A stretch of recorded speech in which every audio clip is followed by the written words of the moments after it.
Hey, Mike here. And if you like what I'm doing on the podcast and elsewhere, and if you want to help me help more people get into the best shape of their lives, please consider checking out my VIP one-on-one coaching service where we can help you get in the best shape of your life.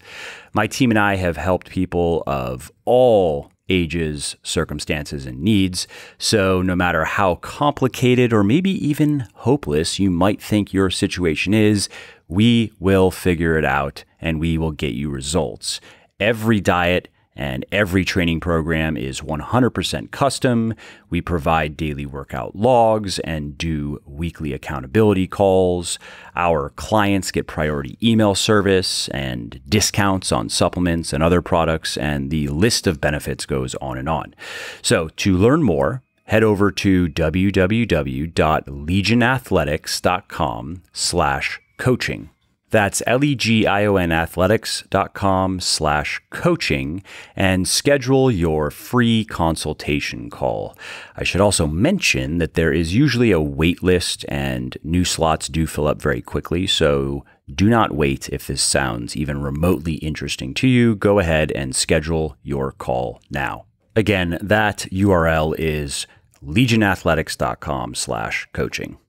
Hey, this is Mike from Muscle for Life, and I'm often asked about books. People ask me for book recommendations on various topics. They ask me what book I am currently reading and what books I have recently read and what my favorite books are and so forth. And as an avid reader, I am always happy to oblige and get some book recommendations in return as well. I also just like to encourage people to read as much as possible because I think that knowledge benefits you much like compound interest benefits your bank account, in that the more you learn, the more you know, and the more you know, the more you can do, and the more you can do, the more opportunities you have to succeed. And on the flip side, I also believe that there is little hope for people who aren't perpetual learners. I know that might sound a little bit pessimistic or cynical to you, but let's face it, life is overwhelmingly complex and chaotic. And if we look around, we can find plenty of evidence that it simply suffocates and devours the lazy and ignorant. So if you are a bookworm and you're on the lookout for good reads, or if you'd like to just get into the habit of reading more, then this book club is for you. The idea is very simple. Every week, I'm going to share a book that I've particularly liked, and I'm going to tell you why I liked it and give you several of my key takeaways from it. I'm also going to keep these episodes short and sweet so you can quickly decide whether or not a book is likely to be up your alley or not.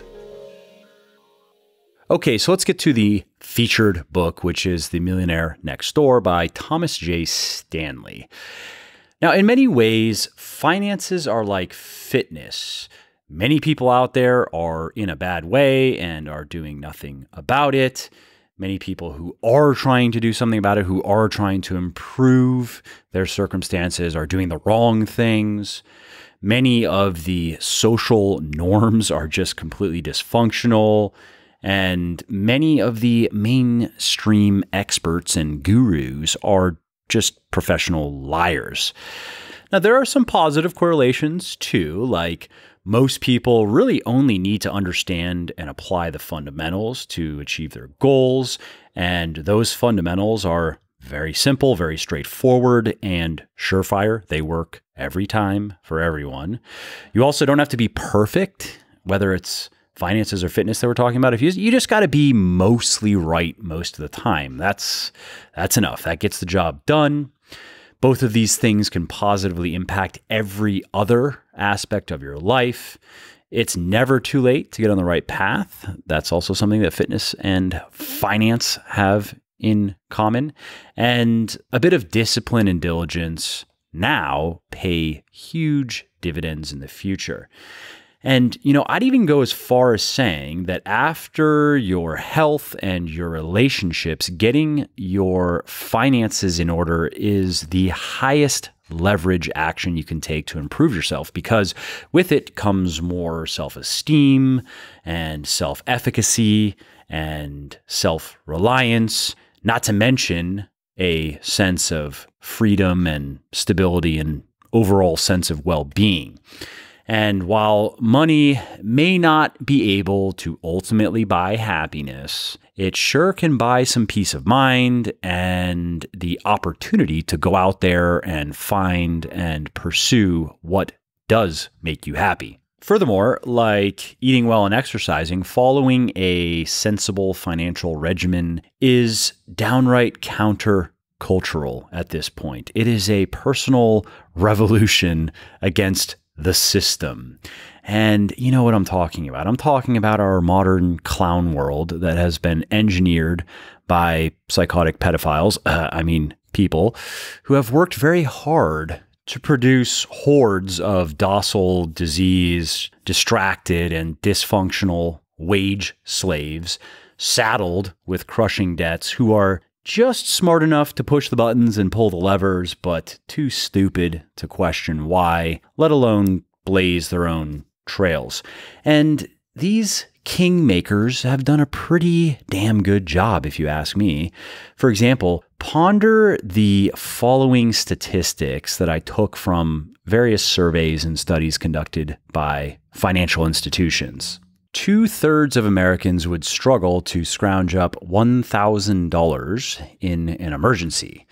Just 46% of Americans have a rainy day fund. 56% of Americans have less than $10,000 saved for retirement. And that number includes 33% who have nothing saved, as well as 23% who have little saved. Only 24% of millennials demonstrate basic financial literacy. Americans are collectively carrying over $1 trillion in credit card debt. About 77 million Americans, or about 35% of American adults with a credit file, have debt in collections. 47% of Americans who have credit cards don't pay off their balance in full each month, and nearly 1/3 of them make minimum payments every month. 26% of Americans have made a delinquent payment, and 56% of payment delinquencies were due to overspending on non-essential items. All right, so consider that scene and then ponder this question. Did it all just happen through coincidence and circumstance, or was it made to happen? And not made in the sense of the dreadlord Rothschild forcing people to sign their lives over to the banks, advertisers, and retailers, but in a sense of people in positions of power creating a complex and interconnected social system that is explicitly designed to encourage the behaviors that have produced the disastrous results that we see all around us. Anyway, regardless of how we got here, we can now do as our masters command. We can go earn and spend and then borrow so we can spend even more. And then we can suffer the consequences of mounting distress and despair. Or we can defy the now you're supposed to's and follow the advice in the Millionaire Next Door and reap the considerable material, psychological, and emotional rewards of financial independence. And contrary to common belief, we don't have to come from money or earn hundreds of thousands of dollars a year to get there. In fact, the author discovered that while many children of wealthy parents and high earners do have more shiny objects than those who are less well off, they're also often a paycheck or three away from financial ruin. And as far as earnings go, while your ability to increase your net worth definitely goes up as you make more money, you can absolutely retire rich on a lifetime of modest earnings. Alrighty, let's get to the takeaways. So here's the first one. Quote, affluent people typically follow a lifestyle conducive to accumulating money. In the course of our investigations, we discovered 7 common denominators among those who successfully build wealth. They live well below their means. They allocate their time, energy, and money efficiently in ways conducive to building wealth. They believe that financial independence is more important than displaying high social status. Their parents did not provide economic outpatient care.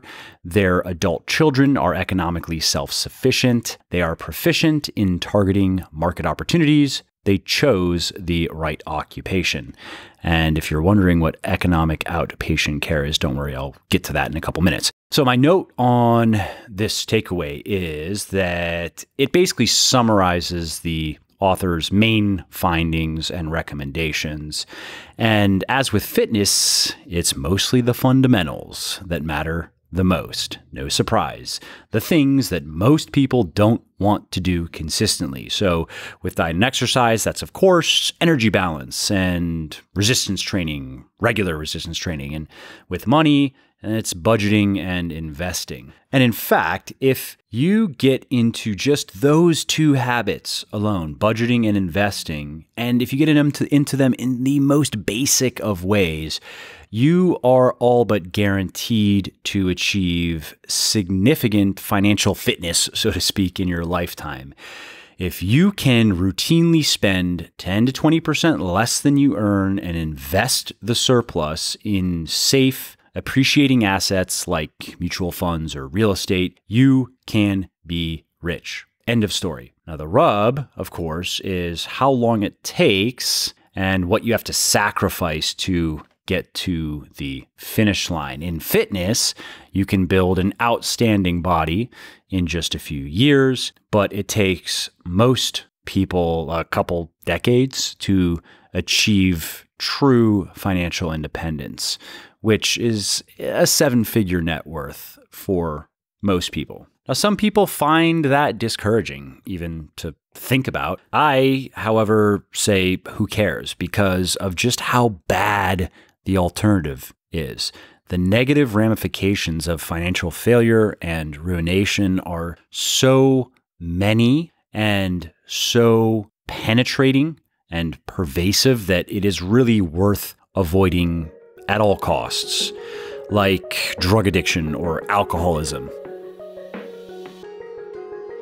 Hey, quickly, before we carry on, if you are liking my podcast, would you please help spread the word about it? Because no amount of marketing or advertising gimmicks can match the power of word of mouth.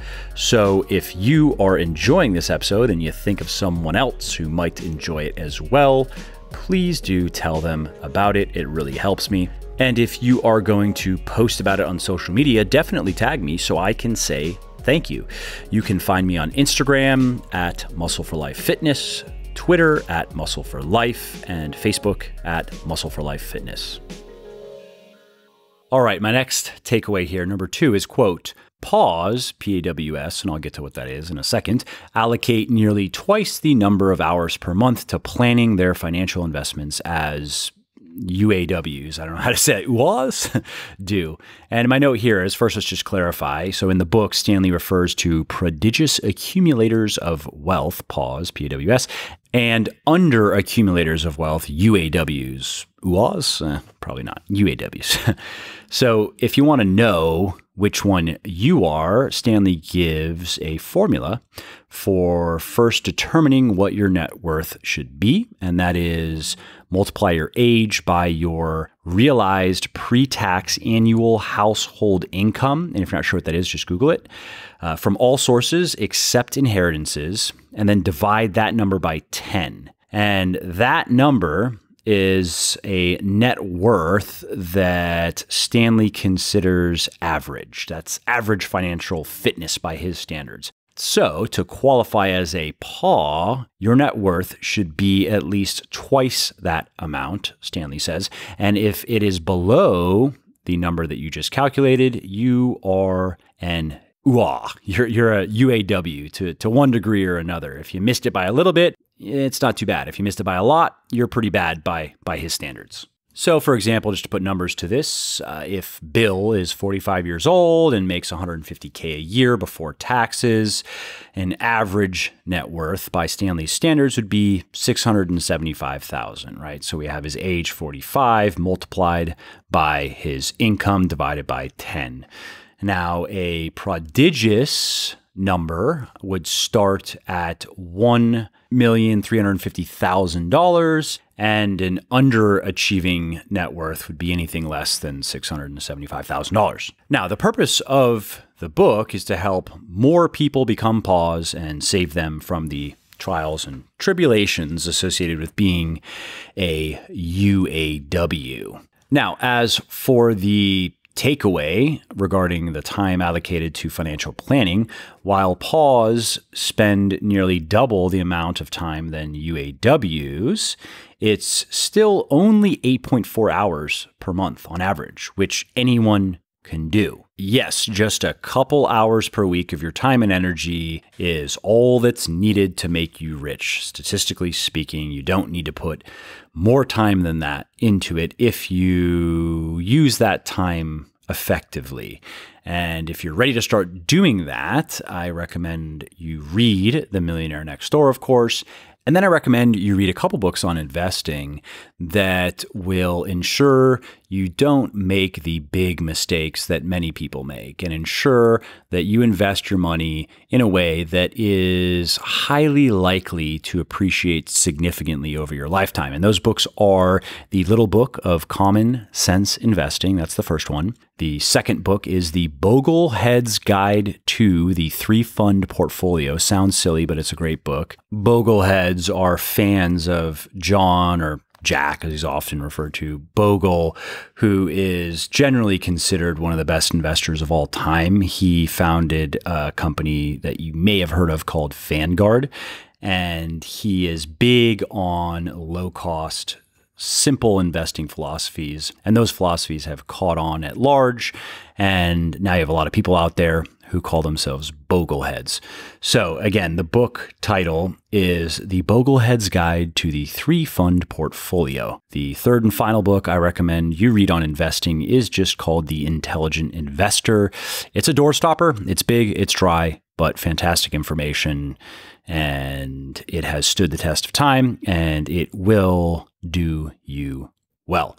So if you just read those three books and then apply what you've learned in the same way that you apply what you know about how to eat and exercise, you will quickly leapfrog ahead of most people in the game of money making and money accumulation specifically. Okay, takeaway number 3, quote, "What can you give your children to enhance the probability that they will become economically productive adults? In addition to an education, create an environment that honors independent thoughts and deeds, cherishes individual achievements, and rewards responsibility and leadership. Yes, the best things in life are often free. Teach your own to live on their own. It's much less costly financially, and in the long run, it is in the best interests of both the children and their parents." So my note here is Stanley dedicates 2 entire chapters to the many perils of providing economic outpatient care, as he calls it, to children in the form of cash, gifts, securities, real estate, and other private assets. And in short, what the data shows is doing that is one of the easiest ways to encourage kids to become weak, lazy, entitled brats who lack ambition, drive, and discipline, and who depend wholly on familial subsidies to fuel their ever-increasing need for more and more conspicuous consumption. And having grown up around a number of kids who came from some money, I have seen this firsthand a number of times.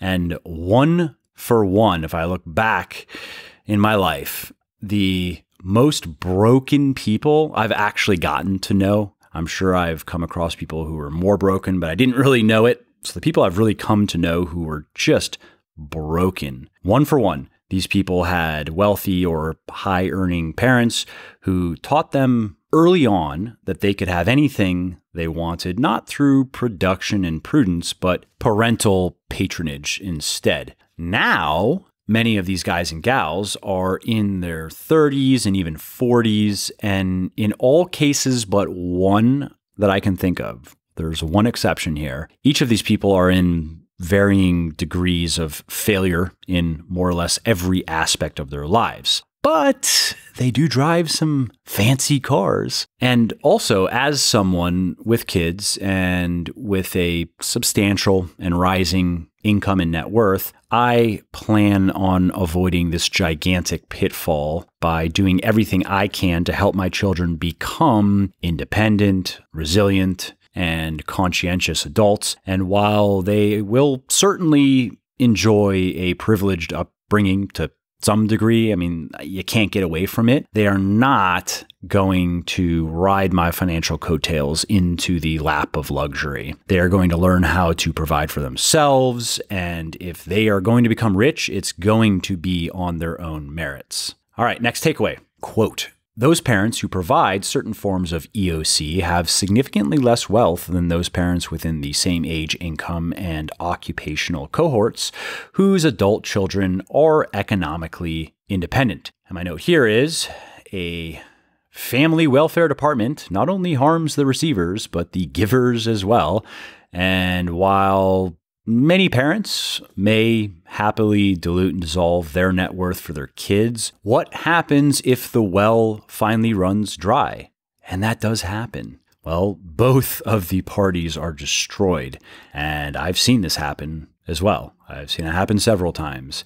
I've seen people earning 7 figures per year, doling out substantial sums to their kids so they can have it all without having to work jobs they quote unquote don't like, and then suddenly find themselves financially overstretched and overwhelmed. And the aftermath of these situations was always ugly for everyone involved. And so I consider it a point of personal responsibility as a parent to ensure my kids do not need my financial support as adults.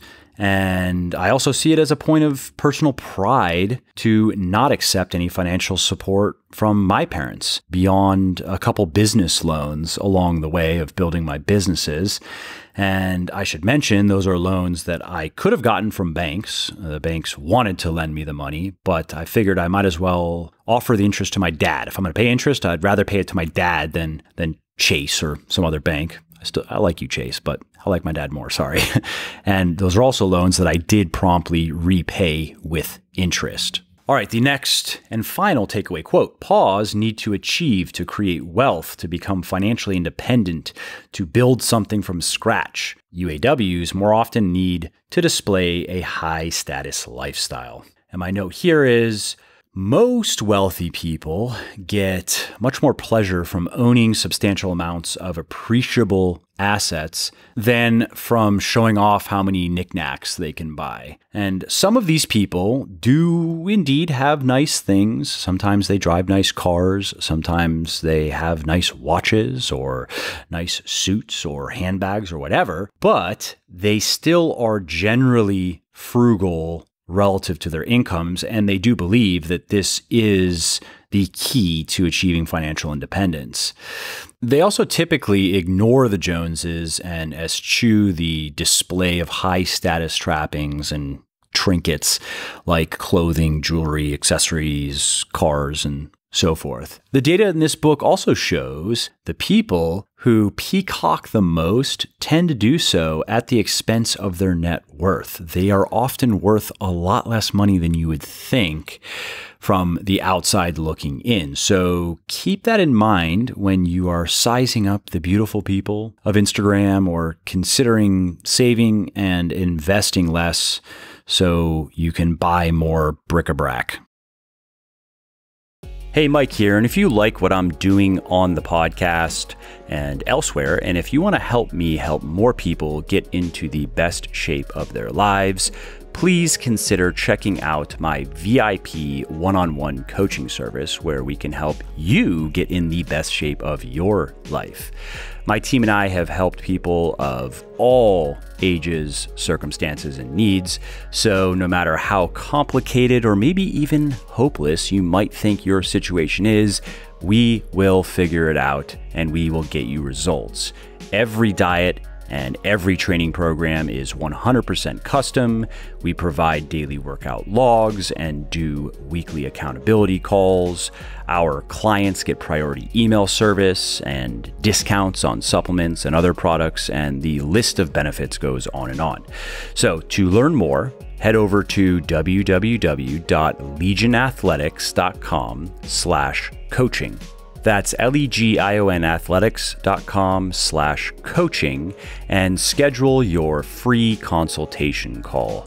I should also mention that there is usually a wait list and new slots do fill up very quickly. So do not wait. If this sounds even remotely interesting to you, go ahead and schedule your call now. Again, that URL is legionathletics.com/coaching.